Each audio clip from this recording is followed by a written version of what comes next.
Welcome, everyone. My name's Randall Butler, and I'm the privileged to be, at least for a while, we'll see what happens after today, the chair of the Peace Building Committee at the Boulder Rotary Club. And just really pleased that so many of you would take your time today to come here to help us dedicate the Infinite Walk of Peace. And it did occur to us, and certainly to me, that as we begin this dedication program, it's appropriate to acknowledge,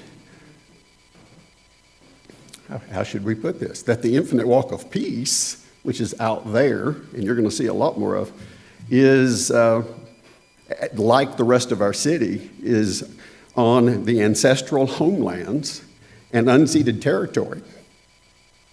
And notice that word, unceded territory, of indigenous peoples who've traversed, lived in, and stewarded lands in the Boulder Valley since time immemorial.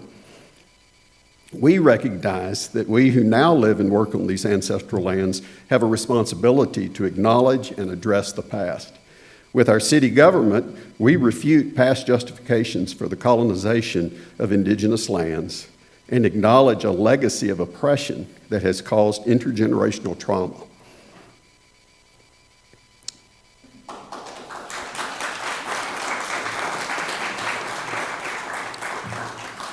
And I might add, we seek to build relationships with our indigenous peoples and Native American neighbors, friends, and contributors to our society.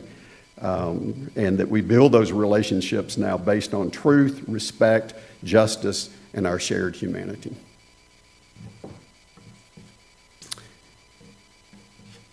So it's great to have you all here, as I said. I would like now, we're privileged to have with us Tara Weiner, a city council member, who will come up in a moment. Mayor Brockett had originally intended to be here, but contacted me yesterday evening. He said it's a minor medical issue, but his doctors did say you need to stay home for a few days. So he is really sorry to miss, but we're very happy to have Tara here to say a few words on behalf of the city.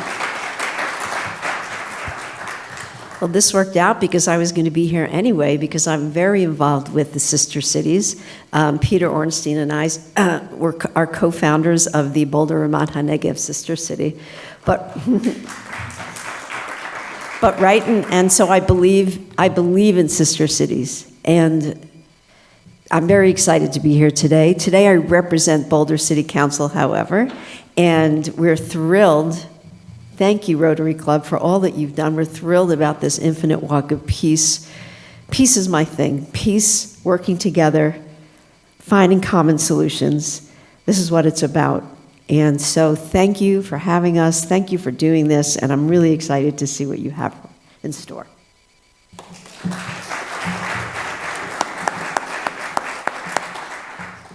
Thank you, Tara. And particularly on very short notice. Like 1 minute to prepare that speech. She did well, didn't it? Let's give her another hand. Now I would like to introduce my friend and fellow Rotarian and another lady who's really interested in peace and just happens also to be the president of the Boulder Rotary Club, Cassidy Murphy.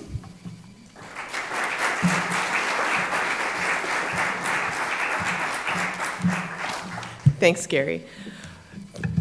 Thanks so much. I am really feeling privileged to be here because I had very little to do with this amazing project, the Infinite Walk of Peace, other than to be one of the supporters in our Rotary Club. I am privileged to talk about how we got here. So Boulder Rotary, I know many of you, let's raise of hands, who's from Boulder Rotary? I saw a bunch of you. Yay! Thank you for being here. Boulder Rotary is a service organization, and it's been in our community for over 100 years. And during that time, we've done hundreds of projects with thousands of hours of work. And the dedication of the Infinite Walk of Peace and the Jim Swaby Peace Award are a couple of ways that our members have stepped up to serve the community. And it all started in 1919, actually it started the year before that, because that was Boulder Rotary's 100-year anniversary. And we started the Centennial Project as part of a way to think about Boulder as it goes into the future, as we go into our next 100 years. And you may know Boulder Rotary for things like literacy. We promote literacy, or sending dozens of students a year to vocational studies through scholarships. And our work on the Pine Ridge Reservation, where we have assisted residents to gain access to clean water, and maybe even our mental health forums here in the community and mental health trainings. The Infinite Walk of Peace and the Jim Swaby Award, we're welcoming a couple of people up to the stage. Thank you for being here. The Infinite Walk of Peace and the Jim Swaby Award are perfect examples of how our members have chosen to serve by focusing on our community and our commitment to peace. Our members look at the world and have decided that peace is one of the things that we need to focus on every single day. And how do we do that? How do we look to ourselves, look to the future? I would say that many of our members find their way to the peace movement. It sort of underlies many of the things that we do. And Jim Swaby, who you'll hear about today, was one of the Rotarians who walked the talk, lived his commitment to peace every single day. And he was one of the inspirations for the Peace Builder Committee, which brought us here again today. And because because our definition of service is as individual as each of our members, it allowed people to have the idea for the Infinite Walk of Peace, and that's what brought us here today. That and several years of hard, focused work and fundraising, which we're not talking about. And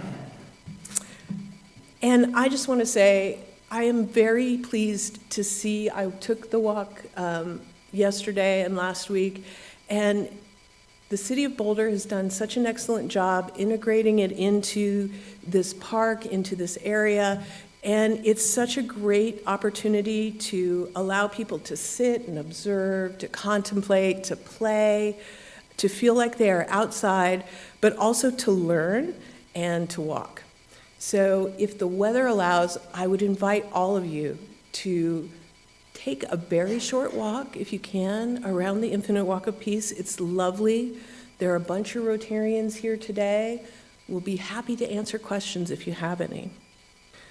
So I was thinking about why we're here, and it reminded me of one of my favorite people in the world who died. And she said, "We fight for the things that you care about, and do it in a way that leads others to join you." And that's what Boulder Rotary is doing here. We're standing for peace today on International Day of Peace. We're here to dedicate something to our community that is powerful and meaningful, and we're really pleased to have you here too. When people care enough to move forward on ideas, that's how they happen, and that's why we're here. And I'd like to say thank you, and thank you to Randy Butler and Cinda and the City of Boulder and the sister cities and everyone who made this happen.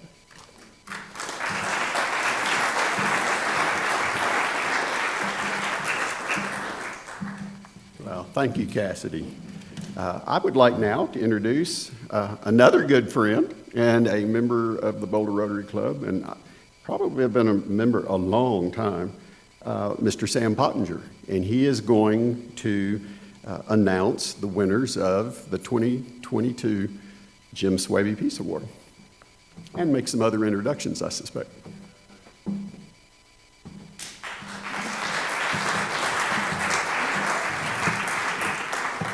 Thank you, Randy and Cassidy. Following two great people, fellow Rotarians, I just found out that one of the recipients of the Jim Schwaby Peace Award, Betty, her father and grandfather were both Rotarians. And I'm going to announce right now, we have the winners on stage. Can we get the lights up a little bit?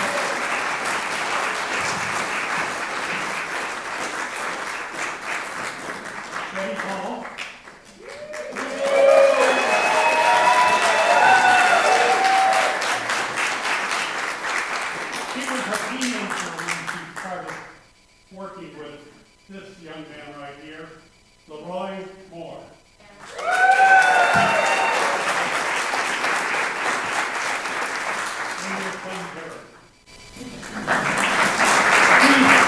These two right here together have been fighting the fight, the good fight, up at Rocky Flat. They started the Rocky Mountain Peace and Justice Center and been involved in it all these years. And go back to the microphone. I will.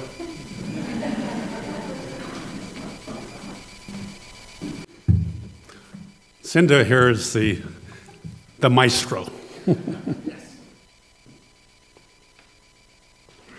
So, the 4th annual Jim Schwaby Peace Award presented by Boulder Rotary Club on Peace Day. This is the 4th year, and we're very pleased to have Betty and Leroy, who have had a lifetime of action and commitment to working for the citizens of the Boulder community. Betty and Leroy established the Rocky Mountain Peace and Justice Center, dedicated to unconditional nonviolence and the cause of peace. Isn't that great?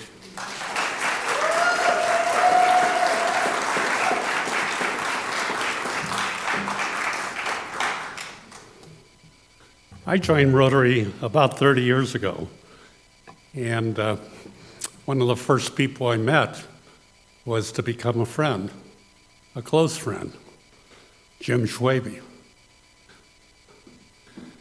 Jim went to Fairview. He was a head boy. Then he went up to CU and got his undergraduate and master's degree way back when. I'm not sure when he married his wife, Susan. Susan's here. Hi, Susan. There she is. But they were married for a good 45 years before he passed on.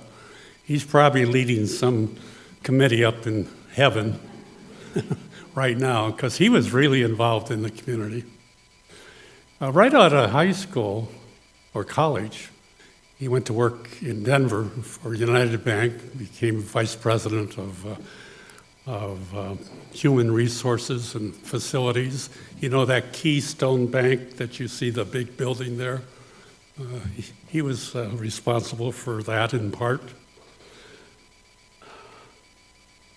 So he was a bright, inquisitive guy, and he had normally a thought to offer, perhaps in the form of an adage which suggests how he chose to live. I know Spencer Havlick's here, and Spencer was on the selecting committee, and he knew Jim also. Jim was involved in a lot of things here. He was president of the Historic Boulder. He was many, many years a board member of the Museum of Boulder. He actively promoted historic preservation as a worthy goal. And he was active when the Scientific and Cultural Facilities District was created. He was a board member and chair of the Boulder Urban Renewal Authority during the times of the planning for 29th Street and the St. Julian Hotel. In 1999, the Boulder Daily Camera honored him by making him a pace setter in the area of business.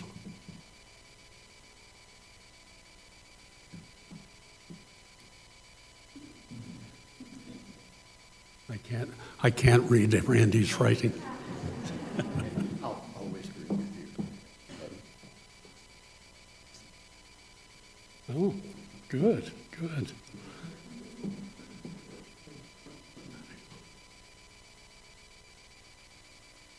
Okay, my brain is a little fried over the years, and I think I understand what was asked of me. Anyhow, I could speak for a long time about Jim. He received the Commercial Realtor of the Year, Dean Callan Award. For years after he left United Bank, he came up to Boulder and joined a commercial realtor, the Colorado Group. And anyhow, he's a great guy, and these are great recipients of him to be here today. I don't know if past winners are here. I heard that Leslie Durgan is in the audience. She's so quiet, so she's probably not here. And she was, of course, the mayor here for years. The first award winner was Dorothy Rupert. Yeah. And Dorothy's even older than Leroy. I think Dorothy's 95 or so. And then the second award winner was from Netherlands, Ellen Moore. Many of you may know Ellen. She was very involved to this day with Amnesty International. What a great gal. Seemed like there was a lot of women that have won this award. We have Betty today. And Leroy, you're the first man that's joined the ranks.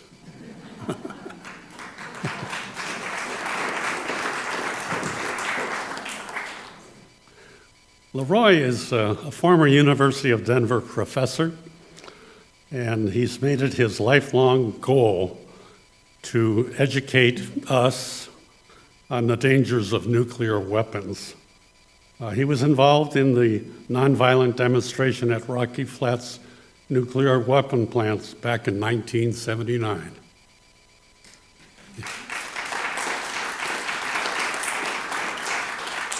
I remember coming to Boulder in 1980 and seeing people marching out and being out there on the Highway 93.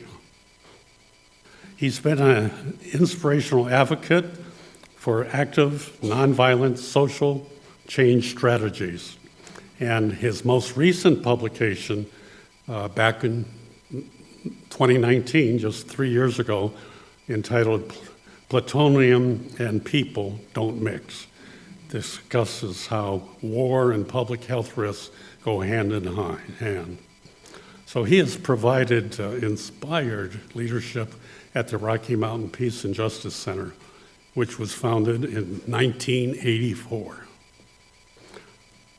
To understand the impact of Leroy's persistent work, look no further than to the fact that the Rocky Mountain Nuclear Weapons Plant is gone, and the Rocky Mountain Peace and Justice Center is still here.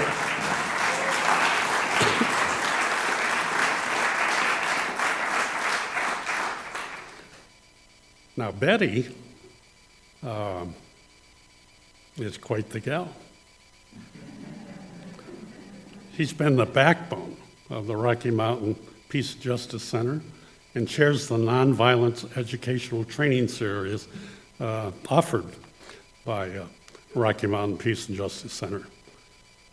Betty is active in the Colorado Immigrant Rights Coalition and the Boulder Standing Up for Racial Justice organization. She has been active in the peace movement in Boulder since 1970s. Yeah. Her collaborative relationship fosters a more inclusive community and fits well with the spirit of the Jim Schwaby Peace Award. At this point, Betty would like to say a few words.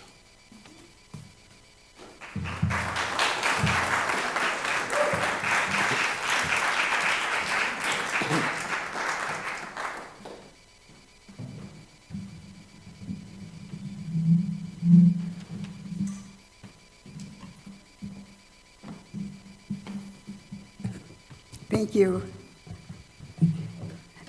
Well, a huge thank you for the Boulder Rotary Club.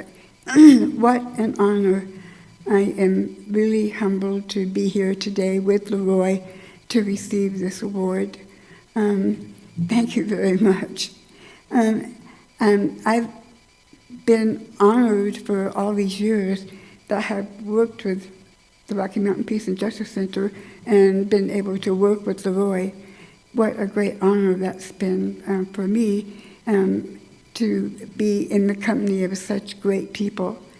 There are several people here today who are active members with Rocky Mountain Peace and Justice Center, and I'm very glad to see them here. The Rocky Mountain Peace and Justice Center is its members, the people who get involved and do the work day to day. That is the Rocky Mountain Peace and Justice Center, working always in the spirit of peace. It's been a great time that I have had being there, and I'm still on the board, and I'm very happy to still be involved.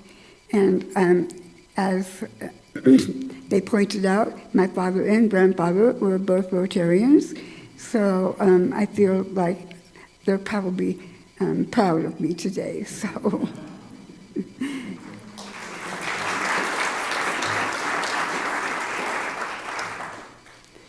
once again, I can't thank you enough. It's just been such an honor to be the recipient of this award. I want to thank Cinda for nominating us and making this possible. I met Cinda when I was first at Rocky Mountain Peace and Justice Center, and she and I worked in the office together, and then she went on to even greater things. So, but we've maintained a relationship all these years, and I greatly appreciate all that Cinda does. So thank you all very much. It's just a great honor to be here today.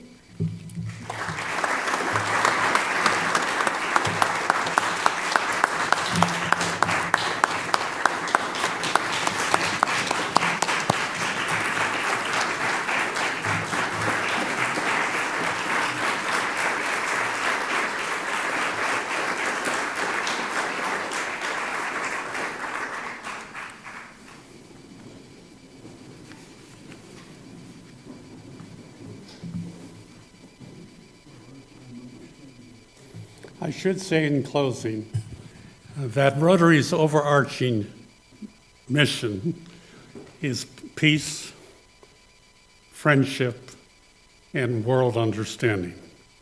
And it takes people like Betty and Leroy who believe in working together to create peace locally so that we can create lasting peace globally. Thank you again.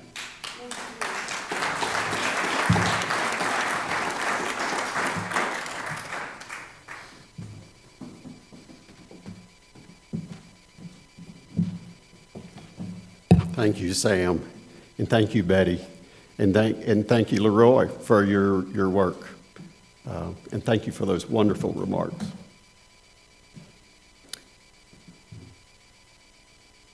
And now, as I get a cue from the director, we're almost there. Great. We're now going to take a virtual walk through the Infinite Walk of Peace, and I should say this now. Thanks to and courtesy of Cinda, who actually did walk this walk of peace, because originally we thought we would have you out there, but we also then we thought it was going to rain us out, and who knows, it might be raining out there right now. I don't know, but you get to do it right here in the comfort of your seats. And so we want to introduce you to the Infinite Walk of Peace, and which we're dedicating here today.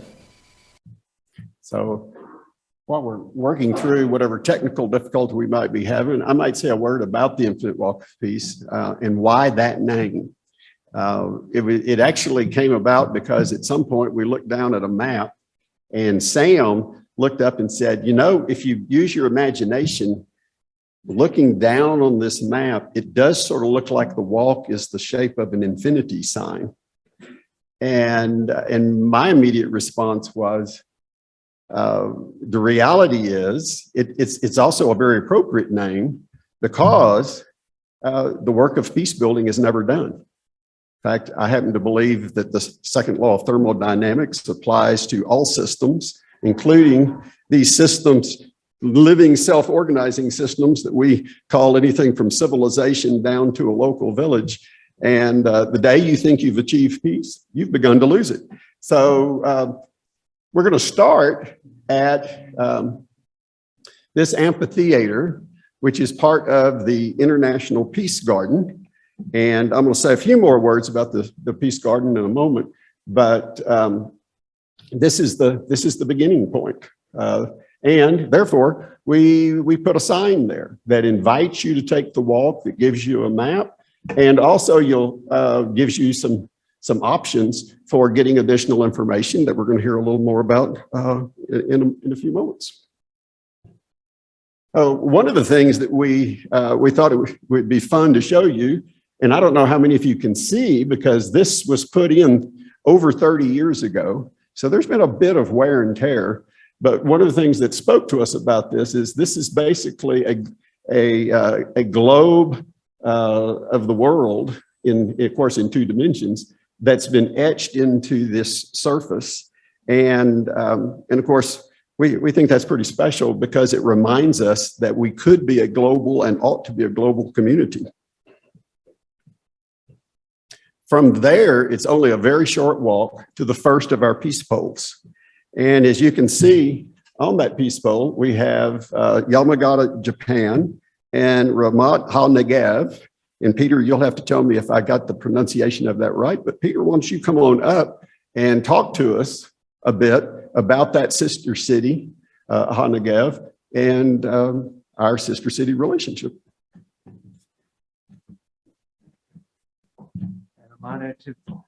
I'm honored to be the first one out of the box, and thank you, Rotary, for putting this all together. You mentioned the job. You mentioned that the day you achieve peace, you begin to lose it. And I think if you think of peace as a verb, it's not something that you necessarily achieve, but something you need to do. And so it's just something to keep in our mind. It's something that we need to be active at. Ramat HaNegev is a community in the southern part of Israel. It is in the Negev. It's actually, it's not a city by itself. It's a regional council. It's a collective of a number of smaller communities, kibbutzim, moshavim, and other communities and agricultural settlements that together form a political entity called the Regional Council. And it is smack in the middle of the desert. It's a very large area. It comprises roughly 22% of Israel's total mass, total land area. There are numerous, as it is throughout the rest of the country, numerous archaeological activities and things happening. And the history is not only broad but deep. The community is home to one of the larger universities, Ben Gurion University, which has a research center, graduate center in Ramat HaNegev, and where they focus on solar energy, desert agriculture, and so on, agriculture, biotechnology, and so on. And we've developed over the years, we've been trying to develop relationships between University of Colorado and the University in Ramat HaNegev. Ramat HaNegev is a showcase of of agriculture, where if you were to visit Israel, you would breakfast is the big meal there. So, and it's salads, often a lot of different salads, and part of the salads, a lot of tomatoes. 80% of Israel's tomatoes come from this desert area. The farmers have developed techniques to create cherry tomatoes using water that is, it's partly saline and they've developed techniques to really make these crops grow. Other farming in the area includes wine and cheese, goat cheese, olive trees, and so on. In Boulder, what we've been doing is there have been a number of delegation visits with people from Ramat HaNegev, whether it's groups of young adults or groups of high school students come and visit Boulder, and we take them on hikes and do other things. And what's really interesting to me is when, especially the high school students, they come, we go up, say in Chautauqua, and the high school students look at the local flora and fauna and they see squirrels, and they don't have squirrels in Ramat HaNegev. They just get so excited about it.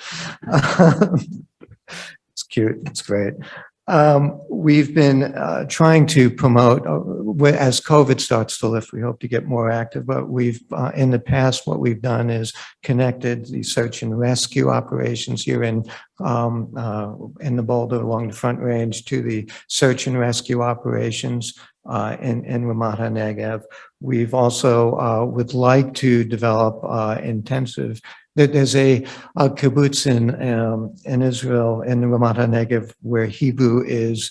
You can learn Hebrew in an immersive way. It's called an Ulpan, and you can go for a week, 2 weeks, 5 weeks, and so on. So we've been, trying to promote things like that. Where if you want to learn Hebrew, this is a really good opportunity to do it. You don't have to commit super long time, but you get to live in a kibbutz and you get to learn Hebrew. Anyway, there are other initiatives that we can go on about. We have a website we've got called bouldernegev.org, and you can talk to me or Tara if you have any further questions about Ramat HaNegev. So thank you again, Rotary, for allowing us to participate. You're very welcome. Thank you, Peter Ornstein. So we're going to continue. Oh, and before we continue our tour, I wanted, is there anybody that may have slipped in that we missed that is a sister city representative for Yamagata, Japan? And if so, if you'd stand, I'd be happy for you to come to the podium. We did invite sister city representatives from all of the cities. So I just want to make sure we let you know that we're not favoring one sister city over another. That would not be very peaceable. So the other thing that I'd like to point out is that there are, on all of these poles is printed, and it says so down at the base, which is, if anybody can see that, I want your glasses. But what is printed on here in other languages on each of the poles is "May peace prevail on earth." And in this instance, it's printed in Swahili and Chinese. Now, those are not the languages of the sister cities. These are among the languages. How many languages did we say? There are 10 languages that are officially recognized by the United Nations in the world, which that was a new factoid for me. I had no idea that was true. Now, as we move from we're now walking together virtually down the path to the east, and we come to the bridge that crosses Boulder Creek. We have two bridges over here, one close to the library, one closer to the city hall, and we walk across the bridge. And as we get to right at the end of the bridge, in the bridge well, we take a right on this pathway and go down some steps. And those steps then lead us around to a big plaza. But what we want to stop here for a moment and talk about is that this is the Vietnam War Memorial that was placed in 1992, which lists all of the individuals from the Boulder area who perished in that war as soldiers. And that then takes us to our next peace pole as we go down that path past in the area of that war memorial. And as you can see, the peace pole is, this is for Kathmandu, Nepal, and I have no idea if I'm saying this right, Kisumu, Kenya. And do we have any representatives from Nepal or from Kenya, from these two cities? And by the way, I can barely see you, so you'll have to really wave your arms at me or come running to the stage. That takes us then to the other side of the pole as we look at it, and we see once again, may peace prevail on earth, this time in Spanish and Tajiki. And then we go down that path. Now, does everybody know what happens if you follow the yellow line?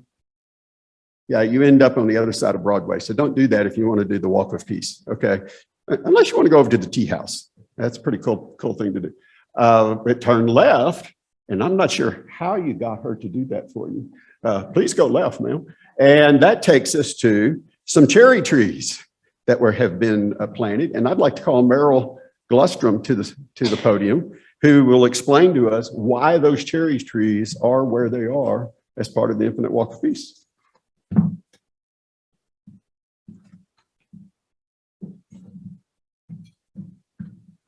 So the cherry trees also have history to them. And briefly, in 2007, a delegation from Boulder's sister city, which we didn't cover, but I'll cover a little bit, Yamagata, Japan, gifted 50 cherry trees to the city of Boulder, several of which were planted in the Plaza area out there. The cherry trees commemorate the friendship between two sister cities, Yamagata and Boulder. Unfortunately, several of the trees did not make it. Probably the suspect is Colorado winters. But anyway, in 2019, about 30 volunteers from the Boulder Rotary Club came together and under the city's guidance, planted a new crop of Montmorency cherry trees to continue and renew the tradition. The cherry trees we planted symbolize new beginnings, revival, and a commitment to environmental sustainability, one of Rotary International's 7 areas of focus. And while I speak on environmental sustainability with peace, we wish to thank our U.S. Representative, Joe Neguse, who couldn't be here, he was called back to Washington, as well as Steve Fenberg, Edie Hooten, and Judy Amable of the Colorado State Legislature, and the Boulder City Council, including Tara, for the priority they've placed and the courage they've shown in having our city, our state, and our country take on the challenge of climate change. So why are the cherry trees and climate change included in the Infinite Walk of Peace? Well, here's the thing.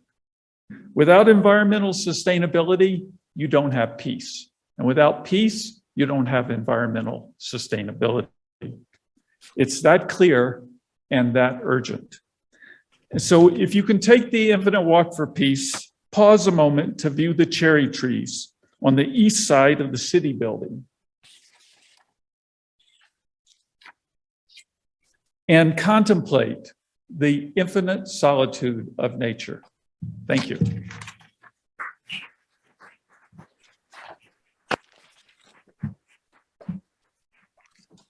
And what Merrill did not mention is that he chairs our Preserve Planet Earth Committee, or is one of the chairs. Do you have more than one chair?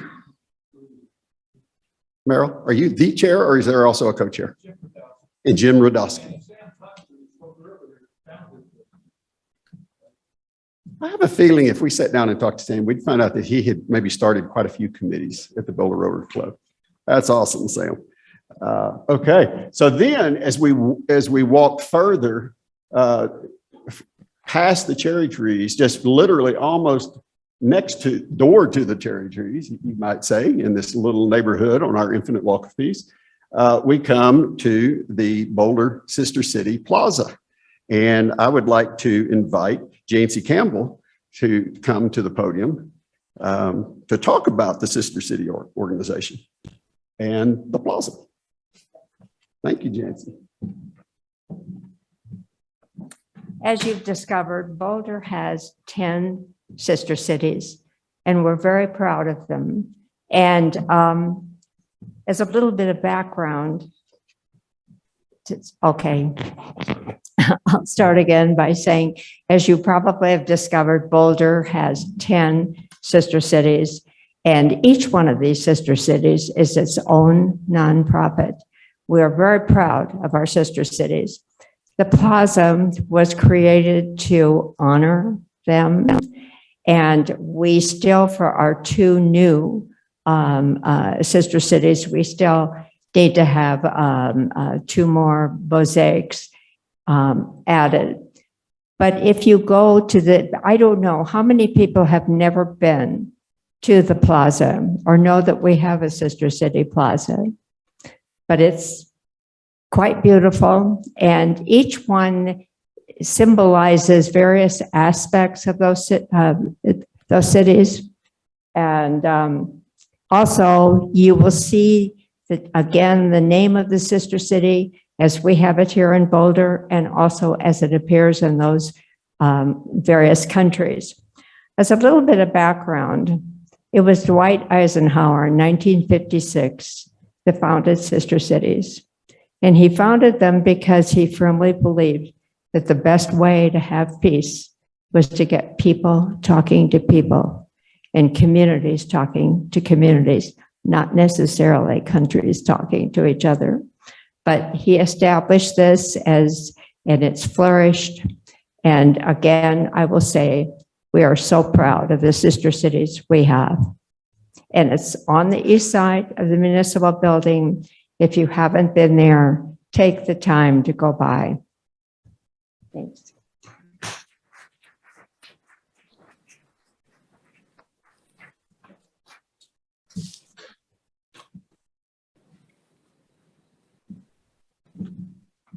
Well, thank you, Jancy.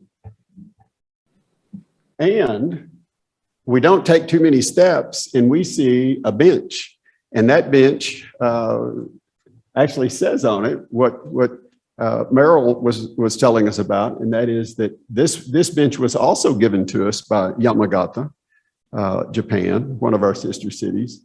And literally, I don't know if you can read it, says, these cherry trees in Boulder parks and public spaces are donated and planted by the citizens of Yamagata and Boulder to commemorate friendship between our two cities.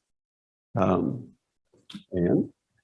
from there, we get to a beautiful bench and pillar. And so Gary, why don't you come tell us about the origin of these and how they came to be in our peace walk? I want to add my thanks to all of you for joining us for this dedication ceremony. And this marble bench with the stanchion that you see here was created for the Infinite Walk of Peace out of Italian rose marble by Boulder Rotary sculptor, Dr. Robert Sievers, who, Bob, could you stand up and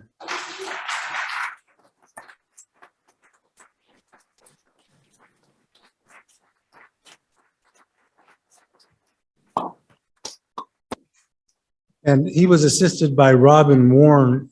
Is Robin here? Oh, there she is. Thank you, Robin. And Bob suggested this bench as a way of memorializing contributions to world peace by Boulder Rotarian and returned Peace Corps volunteer, Jim Swaby. I don't know, part of the story that Sam didn't get to tell you was that Jim Swaby, I think, was the only member of the Peace Corps that was actually drafted out of Peace Corps and ended up in Vietnam. Yeah, so, but he was, as Sam said, a man who walked the talk. So as you heard, this award is made annually to a Boulder-based individual or organization that for making an outstanding contribution to peace in our community or peace throughout the world.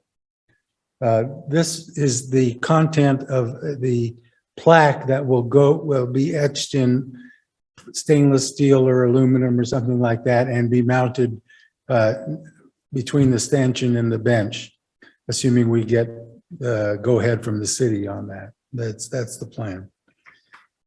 Okay, so this is another thing that will be on that stanchion. Every year, we'll be putting a plaque for the new winner for the Peace Award. And Betty and Leroy will be up there with Dorothy Rupert, Ellen Moore, and Leslie Durkin, and for everybody to see as they walk the infinite walk of peace. So next to the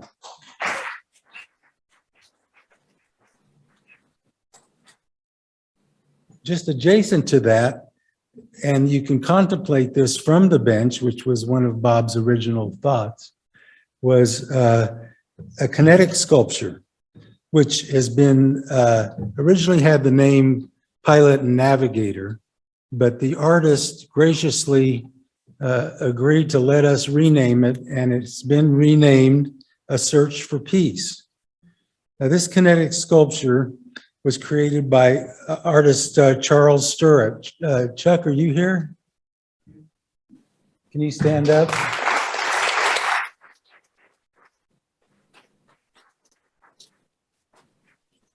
And this sculpture, which was previously in the backyard of Gordon Gamm, a Boulder Rotarian, former trial lawyer and philanthropist, he's currently a philanthropist too, though. No trials recently, but he donated this to the city of Boulder through Boulder Rotary. And Gordon also penned the following words to convey the spirit of the work as part of the Infinite Walk of Peace, honoring Boulder Rotary Club's centennial year. This is the plaque that will go up in front of the also etched in stainless steel, we hope, with city approval in front of the sculpture.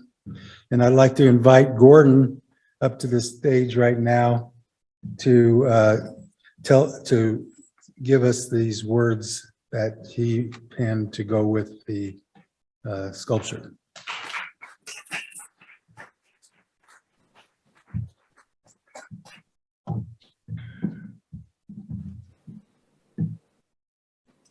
As the wind moves through the circles within circles in search of balance, the interplay of elements reflect our longing for peace in our hearts, peace in our homes, peace in our community, and peace throughout the world. I'd like to say a few words about the significance of art as a symbol of peace. When we contemplate a work of art, we emphasize with the artist in its making. With our appreciation, we make it part of ourselves. Through wonder and awe, we resonate to beauty. This dynamic, mobile sculpture thus becomes our inspiration to make peace more possible. As you can see, the movement of this symbol as it moves as an infinite connection with one another, it not only reflects peace, a search for peace, but also the nature of democracy. Democracy works because it gives us the capacity for resonate, for innovation, for resourcefulness, for personal freedom to express ourselves. But it's these framework that enables it to move, and without the guardrails that democracy requires, the movement and the freedom can no longer exist. Thank you.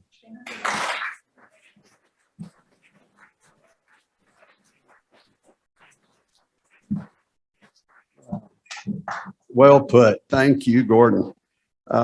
So now we are walking down the sidewalk and over to, you can see as we approach it, another peace pole. Am I right? Yes, I was right. Yes. And here we see Wow, yeah, Jalapa, Nueva Segovia, Nicaragua, and Dushanbe. And so I would like to invite, is it Joe that has, there's Joe. Joe, why don't you come on up? And Francois? Yes. Excellent. Come tell us about the sister city. Yes. Yeah, why don't you both start off? I'm Joe Stepanek, a 20-year member of the Dushanbe Boulder Sister Cities Organization Board. It's a great honor to be invited to speak and to work on behalf of peace. Today, Dushanbe, Tajikistan has its share of troubles internally and also along its border. But I'm happy to say that the Boulder Sister Cities relationship is strong, thriving, busy, and I'd like to talk about that for a few minutes. Very recently, the Boulder Landmarks Board and the Boulder City Council voted to landmark the tea house, which is a special honor. It is a unique gift, unique to the United States, to Boulder, one of the very busiest places in Boulder, and certainly thoroughly appreciated. And every time we have visitors from Tajikistan, which is quite often, we go on saying, thank you, thank you, thank you. The Tajik board has also invited Tajiks living in Denver to join our board. And we're grateful that they're willing to commute up to the board meetings. And we, of course, commute down to Denver to broaden our horizons and keep us up to date on Tajik news. But also pleased to say that we have visitors on a regular basis, thanks to the US Congress, and also the Tajiks of Denver and Boulder honor us again in the tea house again by celebrating their new year in the plaza next to the tea house. So we've established quite a remarkable place, and we thank the Tajiks for reminding us of their gift, which is very special. We've honored them in turn by creating a friendship center in Tajikistan, and that building is completed by Boulder's own architect, David Barrett. It's completed, and we have a team going out led by our president, Rhett Ertl, and Bob Yates and his wife are joining this team to further cement relationships between Boulder and Dushanbe this coming fall. So we're grateful that they're making this time and visit, and hopefully they'll be able to further cement our relationship. It's an honor. Again, thank you for the invitation.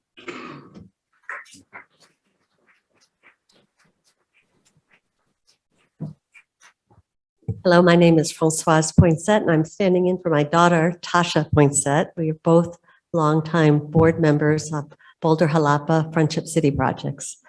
And we believe ours is the first sister city, although we might be right close in with you. We got started in 1984, and the whole Jalapa region of Nicaragua was immersed in war, the Contra War, which, as you probably remember, was funded in large part through the United States, and it was basically a civil war. So the intent from the onset was to bring peace and reconciliation to the region. And our approach has always been people to people, working with the communities for humanitarian, educational, environmentally sustainable projects. So through the years, we have done enormous amount of work in collaboration with the people of Jalapa. Mostly we have had the format of having a representative or coordinator down there. Currently, Carla Pozo has been our longtime Nicaraguan coordinator, and we have done at least 13 to 14 potable water projects in the Jalapa Valley, which is a little bit like Boulder Valley, but very, very poor rural communities. And you might think, well, why doesn't the government provide these potable water, which is just absolutely essential for the health of the communities? But they don't. Through both political reasons and lack of funding, it's up to outside entities to come in. And that's what the people want. They realize that potable water is the basis for health for their children. The other thing we've worked on has been educational projects. My daughter actually has been heading up Project FAY, which means in Spanish Project Hope, but it's fostering education, which identifies children who would not be able to continue their education but have enormous potential. So we find sponsors in the community to fund them, and I've been sponsoring kids from grade school, basically, who are now done with university, and they are going on in medical degrees to get back to their community. We have also worked with family garden projects. So all of this has been very costly, especially the water projects. And we'd like to thank very much Boulder Valley Rotary Club, because we've had to partner to the tune of, we're constantly fundraising hundreds of thousands of dollars. These projects involve a whole lot of engineering, and we try to do them in the gravity-fed system, which is the most environmentally sustainable. But if you ever, we are really working right now. We've been hit with major hurricanes, probably a result of climate change in this region. So we are constantly working on the projects to make sure these water systems, to make sure they're still running. And so that's what we're currently working on, that and the education. So thank you so much. We could not do this without the city of Boulder, without the Rotary clubs, and our just this collaborative, and the people of Jalapa especially. So thank you.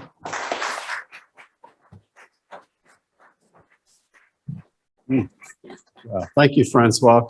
And by the way, if you felt a little rumble right after I introduced that city, those are all of my Spanish language teachers rolling over in their grave because I mispronounced Jalapa. As soon as I heard that, I thought, oh boy, oh me.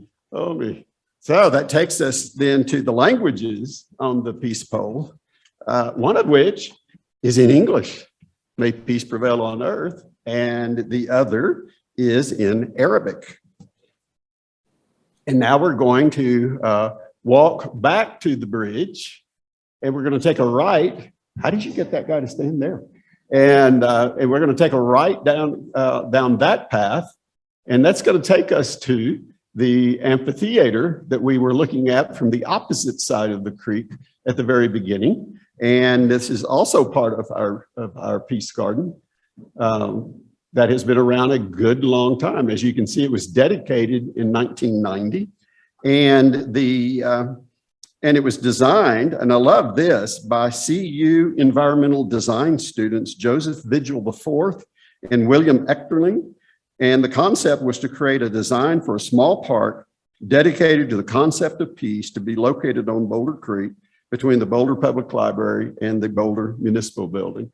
And in these, as you can see, there are steps, so it truly is an amphitheater and places to sit. And it etched into those seats, those stones, are these peace quotes. And I guess I could read them. Love is the strongest force the world possesses, yet it's the humblest, Mahatma Gandhi. Create a culture of peace, Rotary International. If you want peace, you don't talk to your friends, you talk to your enemies, Desmond Tutu. The world is not going to change unless we're willing to change ourselves, Rigoberto Menchu. And peace is a conscious choice, our own John Denver. And the best way to destroy an enemy is to make him a friend, former President Abraham Lincoln.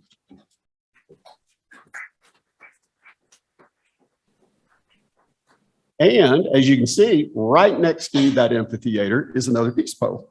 And so I would like to invite the representatives of Nablus in Palestine, and Yateras, Guantanamo, Cuba. And please introduce yourselves and tell us about your sister city relationship. Thank you. Greetings. It's great to have all of us here together to honor peace and honor the sister city relationships. So I am the co-founder of the sister city relationship with Nablus, Palestine.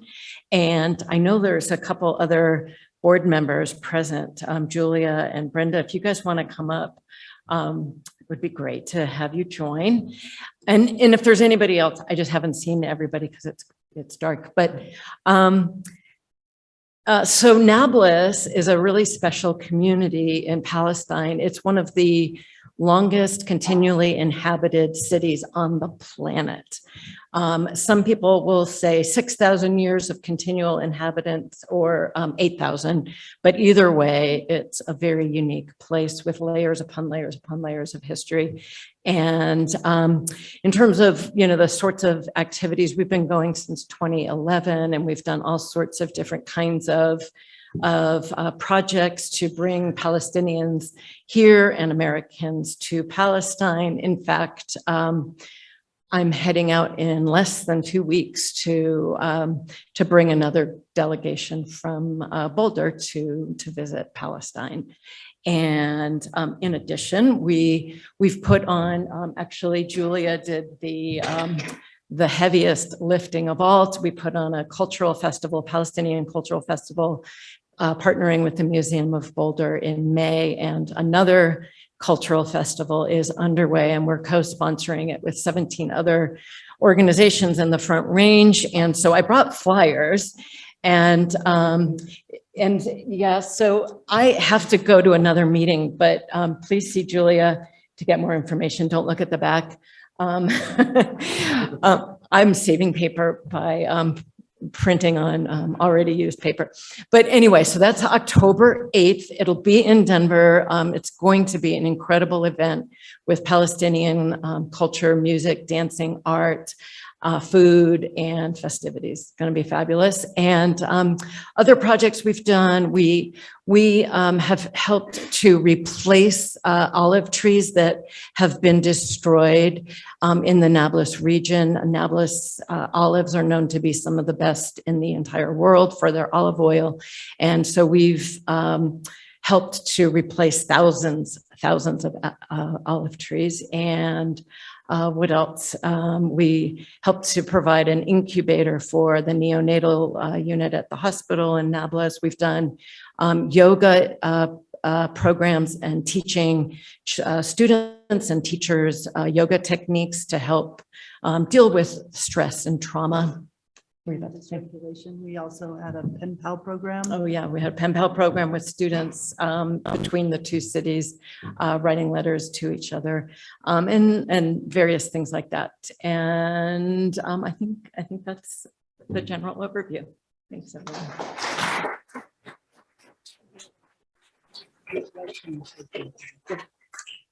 Hello, my name is Julia Halaby, and I serve on the board. I'm also half Palestinian, and I just want to take a moment because naming things is what helps bring us peace.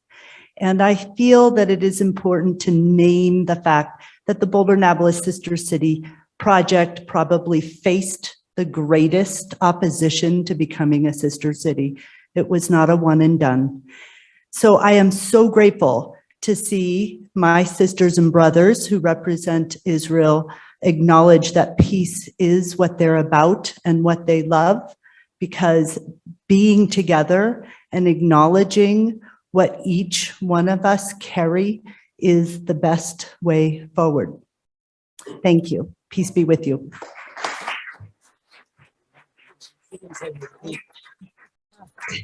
So Tom, who is speaking next, reminded me that I didn't let you know what my name is. It's Esria Sharon, and I'm the current vice president of the Sister City Project. Thank you all.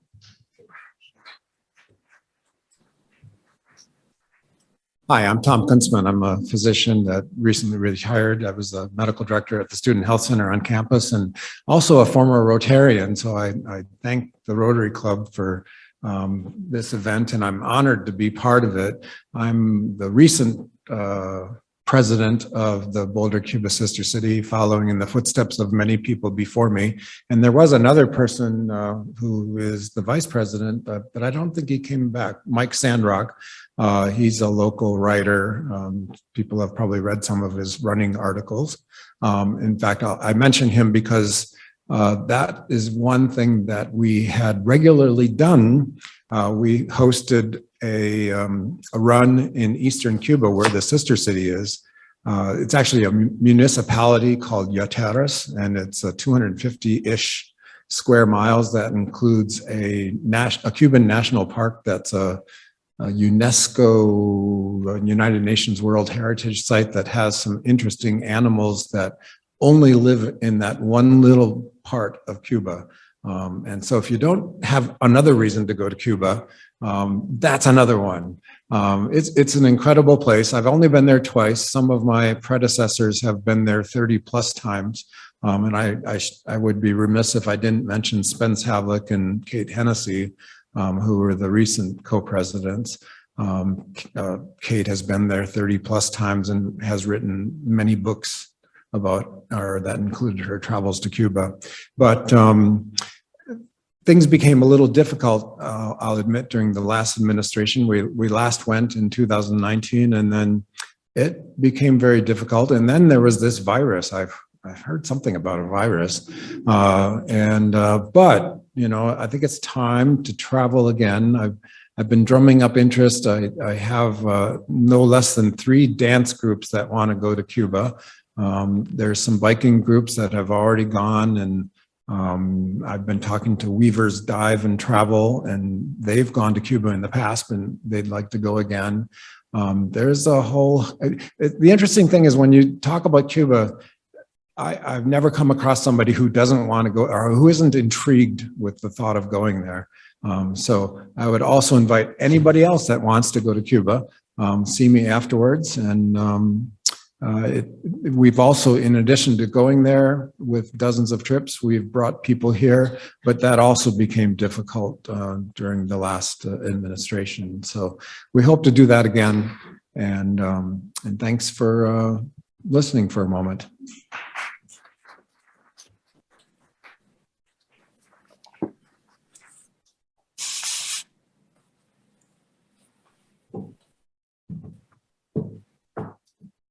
Okay, so let's talk about the languages on that peace poll.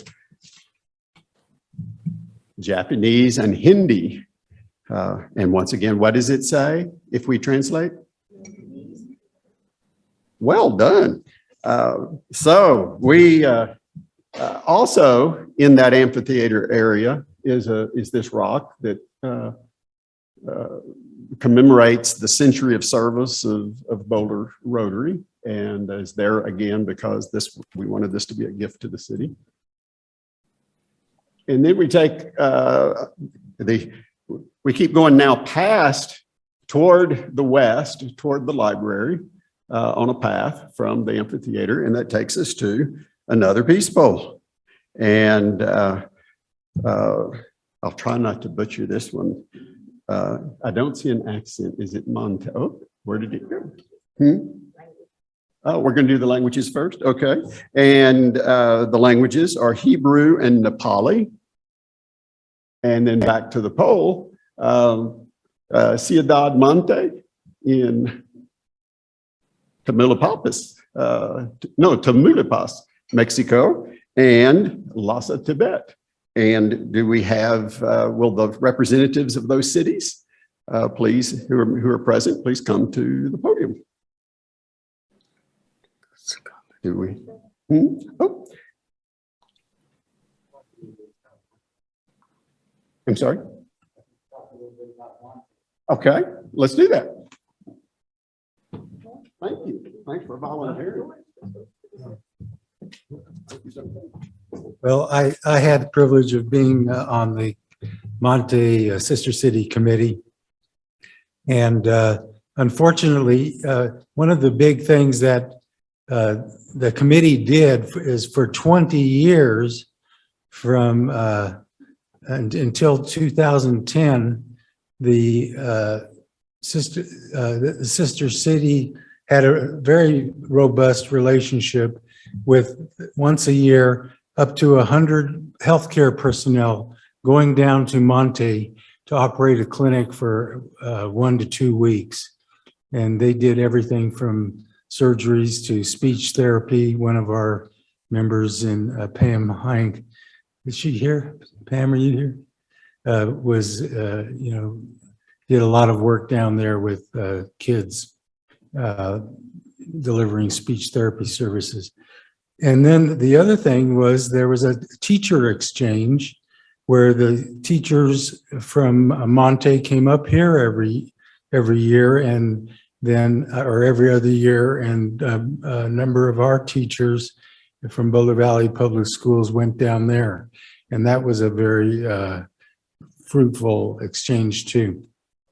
So we're still, we've continued to help them with like getting an ambulance, fire truck, and a few other things like that. But because of the drug issue, you know, the gang problems and the drug things, we had to suspend active exchange, in 2010, and we're hoping that might be revived sometime soon.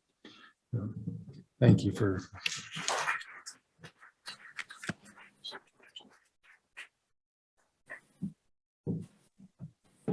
Thank you, Gary, for volunteering at the last possible moment. So this is a map that shows the locations of some QR codes placed around the Infinite Walk of Peace. And I would like to invite Charlotte Rome now to come and to talk about why do we have those QR codes. And I think we may have some examples of the QR codes. So thank you, Randy, and I do want to take the opportunity to thank you all for being here today, whether you're here in person or online joining us, and also to celebrate the International Day of Peace, to dedicate our Infinite Walk of Peace, and also to celebrate the awardees for this year from the Jim Schwaby. So you've been taken on this guided tour, and you've been shown most of the components of the Infinite Walk of Peace. And what we wanted to do is introduce some of these components to you in a sort of a virtual way so that you can explore this, whether you're walking through the park or whether you're at home and you want to find out a little bit more about the Infinite Walk of Peace, but also looking at concepts of peace and how to become a peace builder. So as Randy mentioned, we have some what we call emblems, and we'll see one in a minute, that are located around the Peace Walk. And what these signify at each of these locations, you'll notice that we have the logo, but we also have the naming next to it. So in this case, it's a peace engravings. And this is the engravings that you saw of the peace quotes that were down at the amphitheater. So as you walk through the park, we ask you to keep an eye out for these. They're located mostly on the lampposts that are near one of the features. And we'll have one down, and Jancy will talk about this a little bit more, for peace and youth down at number 1. And number 2 is you can go in and look a little bit more at peace poles and the sister cities and the connection there that we've heard a lot about today. Number 3 again is the peace engravings, and you can go in and look at a little bit more other peace quotes, talk about some of the Nobel Peace Laureates as well, and also some peace organizations that are in our community. And then as you make your way over to number 4, that's just past where we had the Vietnam War Memorial and where the cherry trees are planted. That one will take you and talk about sustainability that Meryl was talking to us a little bit about. And then right up in the top right-hand corner, there's 2, and those are connected to the sculpture, the kinetic sculpture that Gordon Yam talked a little bit about, and then also the peace bench that will have the names of all the peace awardees on there. So what we did want to take is just a short minute, and I'd like to have you all get your phones out and scan. We ask you to scan this one because I think that one's just slightly cut off. So if you scan this QR code here, and what it will do, it'll take you to our peace engravings on our website that we've created for the Infinite Walk of Peace. And what we'd like you to do as well, once you've been able to get in there, is to click on the menu that's in the upper right-hand corner and go and explore another feature that you'll see around the park. So you'll see a menu that talks about the IWP components. Those are the ones that we've been talking about today. But you also see there's a page of events that we have connected to this. And there's also discussions about peace building and other components as well that are sort of part of this. What we wanted to do was provide a way that you could interactively work with as you're walking around the garden and the Infinite Peace Infinite Walk of Peace, but also it's an opportunity for you to go to the website at any time and explore some of those concepts again. So what we'd like to do is invite you after this event and any time in the future to take a walk through the Infinite Walk of Peace and sort of think about and reflect on some of the words that you've heard today, but most of all, explore and contemplate the messages around peace, sustainability, and bringing our communities together, and both through the eyes of our community, as they're expressed here, but also through your own eyes as you walk through there. And I think that's all I had to say, and I'd like to thank everyone again. And if you've got any questions, please let us know after the event. Thank you very much.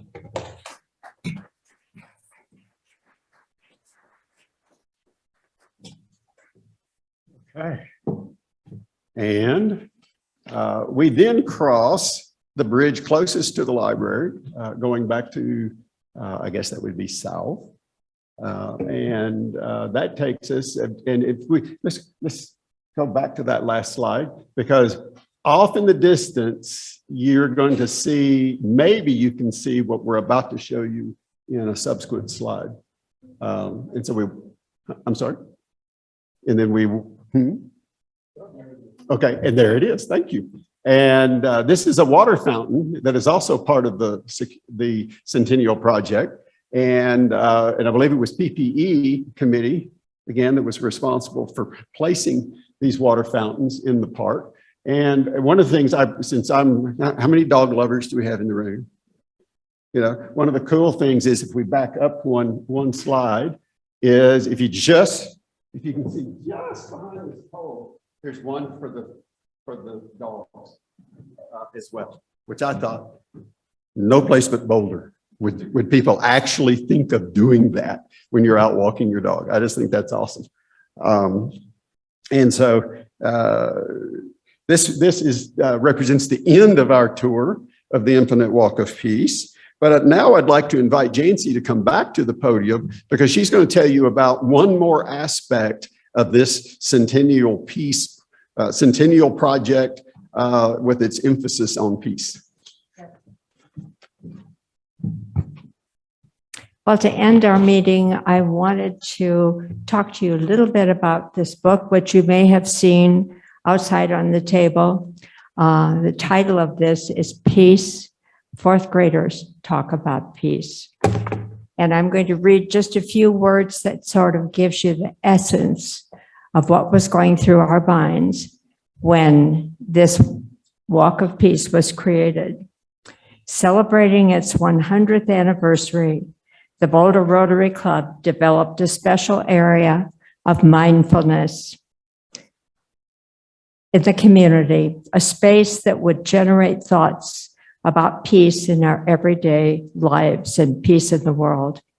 The project, the Infinite Walk of Peace, is an area adjacent to Boulder's Public Library. It is a space that reaches the senses, from the sound of the rushing creek to the smell of nature, to the touch of words and texture, to Boulder's Sister City Plaza. In planning, Boulder Rotary sought thoughts about peace from the great minds throughout history, and also the thoughts from our young next generation. Fourth grade students from Boulder's Whittier International Elementary School were asked, "What is peace?" The following pages are the words, just as they wrote them. And I challenge anyone that looks at the words that these fourth graders, 9-year-olds, I don't think adults could do any better. So I noticed a few people bought this book for their children, for their grandchildren, and actually it's not, it would just be a donation, and also adults. It's just really fun to read, and it's amazing how they said their words. Thanks.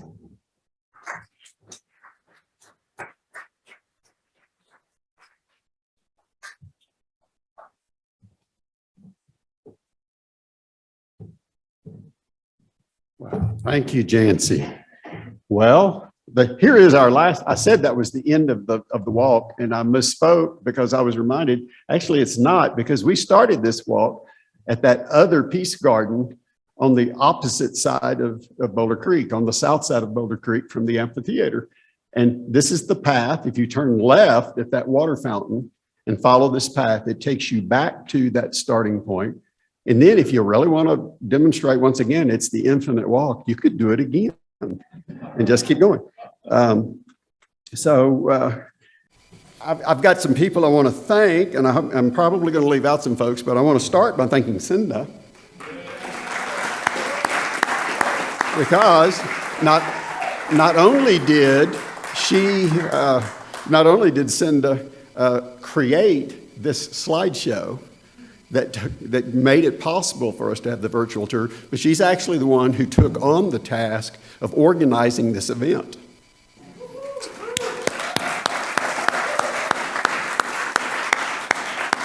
And I'll have to add, as chairman of the Peace Builders Committee, I was really appreciative of that because she volunteered to do that. She says, because Randy, I know you're going to be a little busy with the Jaipur Literature Festival and the peace track that they asked us to do last weekend. And I don't know if anybody here got to go to that, but it was a lot of fun. So I cannot tell you how much I appreciate you stepping up and taking that laboring oar. And then there were, of course, many others, including Sam and Merrill and Jancy and Charlotte and of course Fred, who came yesterday and today to help us make sure that all of this would actually operate. And Fred is the guy back at the back that you never get to see because he's helping run things. And Amy from the library has also been back at the back. We might be able to see her hand waving at us, yes.